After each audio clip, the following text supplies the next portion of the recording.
And welcome back. All right, so it's been a good long minute. Let's see, what's been going on? Tons of stuff.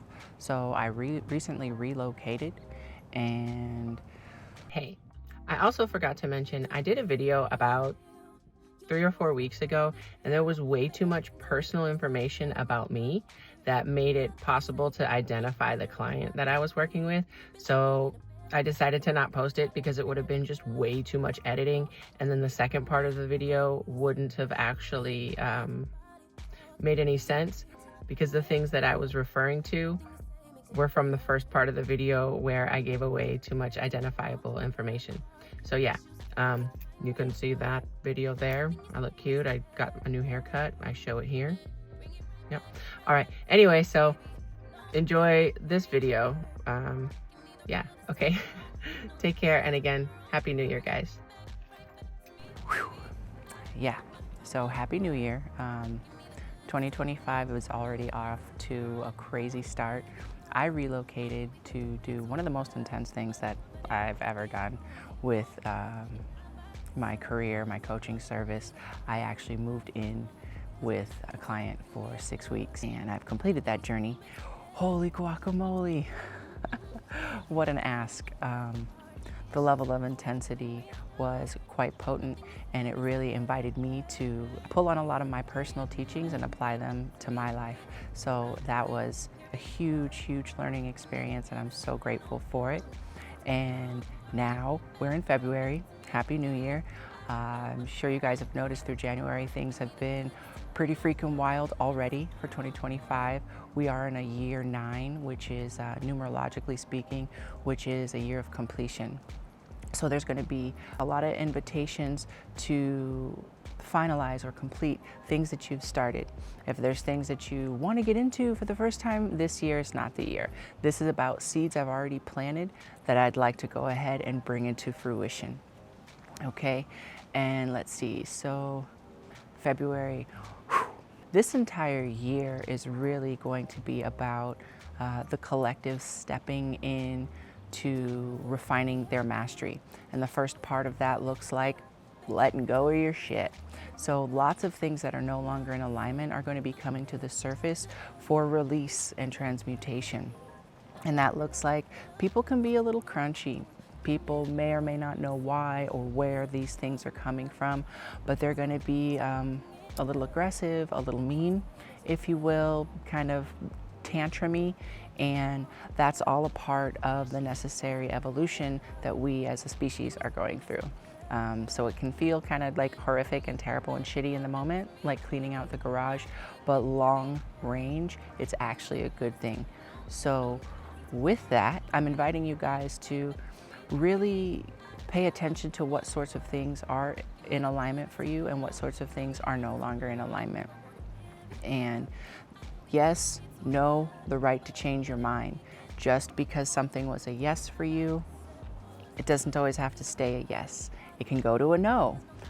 You have the right to change your mind. And if something was a no for you, and then you're like, oh, okay, I can invite that into my space, into my life, and you feel that it doesn't fit, you find that it doesn't fit when you've invited that thing, person, place, whatever, back into your life, you have the right to change your mind and go ahead and shift that again for yourself. Because this entire year is really about walking in your alignment, standing in your flow, and going with what actually feels authentic and good to you in the moment. So that brings me to consumption. What are you consuming? Consumption is what you're listening to, what you're watching, what you're consuming with your mouth. Whatever you take into your vessel is a form of consumption, and that really dictates the vibration, the frequency that you're emanating out. Your vibration, your frequency dictates the kind of life that you can create and experience while here on the earth walk. So for me, that looks like setting really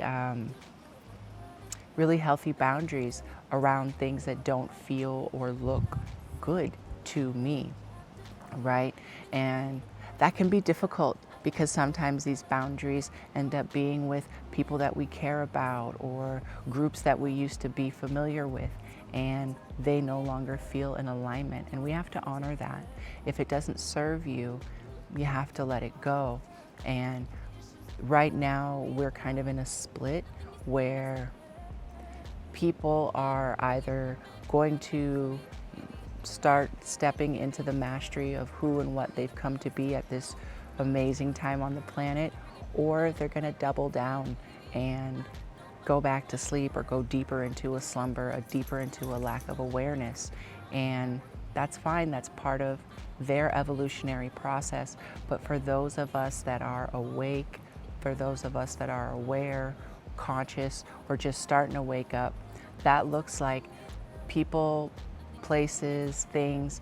You're going to have to set boundaries and let them stay over there so that you can be healthy here.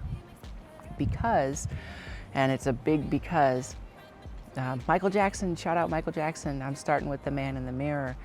That's a consciousness bar, really. This is about start with you, and then what you do emanates out. Wherever your frequency is, that's what you're casting out to those around you. So if people have you going on a roller coaster emotionally, that's not something healthy to keep in your world, because then where's your baseline? Where's your stable? You need to find a stable location for your frequency. It's like trying to get mail, right? If you don't have an address, the postmaster doesn't know where to deliver your items. So if you're doing this and you're trying to manifest and you're calling in all these really cool things, you're up here. And that's where the postmaster wants to deliver your manifestations, but then you dip down because of things that are beyond your control, because you keep exposing yourself to them. So postmaster, manifestation can't find you. Yeah, if that makes sense. So really just monitoring and being responsible, radical responsibility for your own energy, your own disposition, your own emotional health and well-being. Mind what you consume. The news, social media, all of these things are designed to grab your attention, hold you in a specific frequency for a reason. And dare to think for yourself, especially right now. There's a lot of fear that's being pumped out into the media, and you don't have to drink that Kool-Aid. You get to choose what you consume. So I'm extending the invitation. Hey, decide what you'd like to call in. Yeah, so for me, what's on the agenda? There are a couple of things that have come in for me this year. I have some projects that I've put off for a couple decades. I know, I look so young. No, but there's a couple of projects that I've put off for some decades, and tomorrow is not promised. So I'm interested in honoring the little girl inside who really always wanted to do these things while I still have a body so I can go and do them. So that looks like carving out sections of time each and every day to do these things. I always wanted to be able to play the piano by ear. So I'm doing piano lessons in my spare time. But there is no spare time. You have to create this spare time. Whatever matters, you will create an opportunity for that thing. And whatever doesn't matter, you'll create an excuse or a reason why you can't do it. And this year, being a year 9, the energies are really supportive around whatever it is that you'd like to finally complete. So for me, I've been wanting to learn how to play piano by ear forever. Cool. This year is going to be the year that that's really supported, vibrationally speaking. So that's on the yay. There are some nays for the 9 frequency. 9 is a feminine energy, and 1 through 9, right? In numerology, you go 1 up to 9. You have 11, 22, 33. Those are master numbers. We can go into that on a different conversation. But 1 through 9, so 9 is completion, it's a feminine energy. 9 is also associated with the planet Mars. Mars gets a bad rap of being the god of war. It's not the god of war, it's actually the god of boundaries. And as I mentioned, boundaries is a really big theme this year, hence working with the number 9 supported by Mars. So anywho, because of our Western patriarchal system, boundaries looks like war. And it can look like war, right? Get away from my land, get away from my child, get away from my slice of cheese. Whatever it is, back up, right? And then sometimes you have to fight behind that. But that's not always what it means. That's just what, shout out states. That's just that what we've been indoctrinated to interpret it as, but that's not its actual value. So there's that. Lots of opportunities to set boundaries for yourself, healthy boundaries, boundaries around others, but really boundaries for yourself. Do I want to keep doing this thing? Do I need to stay up this late? Do I need to hit the snooze button, right? Being the grown-up to you, for your benefit. Those kind of boundaries are really supported. And then external boundaries are going to be things like, you can't talk to me like that, or I won't play with you, type things. Or,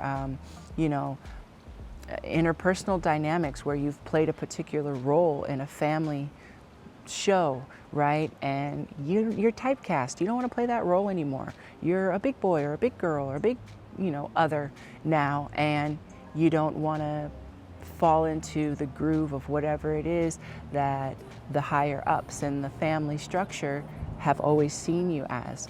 Boundaries. Maybe you don't go to as many family events. I know that sucks because you don't want to miss out, but you don't want to miss out on you. And your attention, your intention, that's value. You and your energetic resource are exactly that, a resource. That's like money, honey. And you don't want to just give away yourself to anyone and anything just out of obligation. Who cares about a DNA affiliation? If you didn't know this person and you saw them on the street, would you allow them to treat you that way? Would you call them back? Probably not.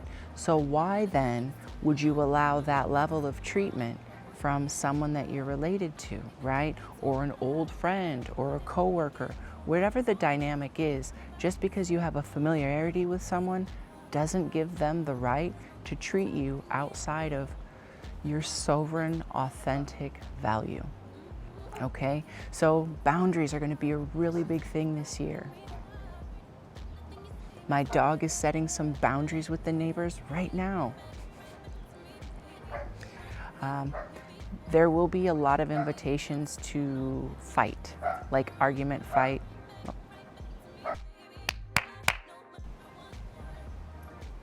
There will be a lot of invitations to get into arguments. Hopefully nothing comes to physical blows, but the energy is that potent that it very well may. So be careful this year. Like I said, stuff's coming to the surface. People have some things that they want to transmute and let go, whether they are consciously aware of them or not. And that's going to be coming up. That's going to come to the surface. And so that's going to be handed to you, but that doesn't mean that you need to accept it and take that in and take that on. Also, energetic hygiene. It's a big deal. Most people take a shower every day, every couple days, whatever your routine is. At some point, you bathe and you rinse off the filth of the world. Well, physical filth is one component. We also get energetic filth. So energetic hygiene. What are you doing to make sure that you're not stinky in terms of the energy that you're casting out to others, right? So there's some sort of practice that you can adopt, a daily maintenance of sorts, where you can tune your energy back up, tune your frequency back up, because that wear and tear, it gets on you, right? You go a month without taking a shower, that's a situation. When's the last time you meditated? When's the last time you did a clearing? People will go months, decades without doing these things. They're ripe, they're foul. You know what I mean? And you want to make sure that you're as clean as possible so that you, one, can handle and navigate the things that are around you that are coming at you, and two, you're not contributing to the funk that's out there, right? There are a lot of people who are completely unaware. They're completely asleep, completely unaware of what's going on in this huge, amazing, pivotal time on the planet. Gaia is going through some big things, as are we. We are just an extension of the planet. And so during this magical, magical time, shit looks a little scary. So remember Don't eat it up. Don't go into the fear. Don't go into the fight. Don't take the invitation for the bullshit that a lot of people are really going to want to be spewing, because something's shifting inside and they don't really know what is happening. They don't know where to put this energy. They don't know what to do with it. And so that can come out like temper tantrums, like a baby, you know, just like, meh. And that's not your shit. So remember, what's mine? What am I responsible for? What can I take care of? How can I keep my side of the street clean? How can I make sure that I am casting out good, clean energy for myself? And then everybody else, ripple effect. They get the bonus of that, right? Okie dokie. So that's what's going on with me. Oh yeah, so I moved, and when I moved into my new space, I'll put some pictures up on the screen. You got look at this shit, right? Wow. All right. So I digress. Two things. One, I'm not the kind of person where I'm like, oh my God, I just can't look at that. You know what I mean? I mean, usually I'm not that kind of person. I was getting irritated. I mean, look at that. Oh my God, look at that. I was starting to get irritated just like with my eyeballs. I was like, oh, it's not my favorite. But what I noticed after a week or two of being in that space, no, it wasn't even a week or two. It was maybe between 5 and 7 days. I was really starting to get brought down, like feeling insanely depressed. My thoughts were racing. I was feeling and thinking differently. All the same, nothing, clearings, whatever. I was being affected by the frequency of the color. And that's another thing that is going to be really prevalent this year. There's a plane flying over. That's another thing that's going to be really prevalent this year is sensitivities. If you are sensitive, or if you were sensitive, that will be heightened exponentially this year. You'll discover new gifts, new talents, blah, blah, blah. And if you weren't previously aware of your levels of sensitivity, you might be coming online this year, boo-boo kitty. Yeah, and so be aware. You'll be feeling and sensing things more readily than before. And I am no exception. I'm already a sensitive, I'm already an intuitive, and I've never been so deeply affected by color subconsciously, and it was palpable. So yeah, I have now changed the color. I'll show the studio space when it's complete. Right now it's just white, and it's not that color anymore. But yeah, it looked like oxidized blood. And on a primal level, oxidized blood is bad to a living human. So that was threat, that was fear, that was initiating first chakra, that was triggering first chakra. It didn't feel okay. And then on an eye level, I was just like, I don't want to look at this shit. It's like bringing me down. So yeah, new sensitivities, new gifts, all of those things will be coming online. Quick recap, guard your energy, mind what you consume, mind what you're taking in, mind what you're putting out. Lots of invitations to argue this year. And if you don't want to do that, don't accept the invitation, right? And the third thing, completion. This is a year 9. So feminine energy supports the energy of boundaries, right? Setting good boundaries. You have the right to say yes. You have the right to say no. You have the right to change your mind. Boundaries, boundaries, boundaries. And completing things. If you've started something and you've always wanted to XYZ and you've already gotten into it a little bit, go ahead and finish watering that seed. This is the year. All right, guys, wonderful to catch back up with you. I hope all is well in your world. See you next time. Laters.